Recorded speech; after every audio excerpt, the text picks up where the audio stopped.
Gary with Aldan American. Today we're going to talk about our Nova kit. This kit fits the 68 to 74 Nova. It's part number 300-112, and that will fit the small block engine, 450-pound spring rate, or the 300-113, and that is a 550-pound spring, and is typically used on the big block engine.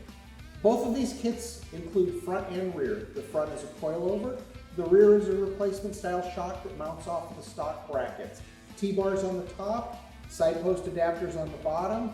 We also include all new hardware, a spanner wrench, and an American-made coil spring.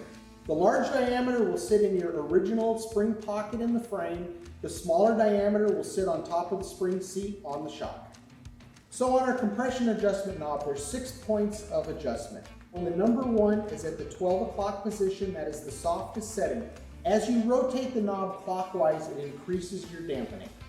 Our rear shock is our smooth body TrackLine series. This is a billet aluminum shock. The adjustment knob on the top is for rebound.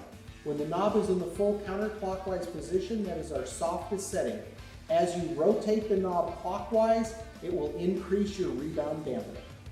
One of the big advantages of the Aldan American coilover system is the ability to adjust your ride height.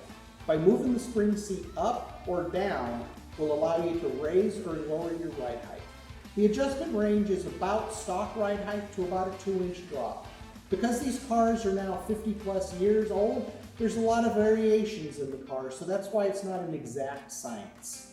After you've adjusted your ride height, our one-piece spring seat has a set screw. So once you tighten that set screw, lock it in place, your ride height is set. For more information about our Nova kit, check us out at aldanamerican.com.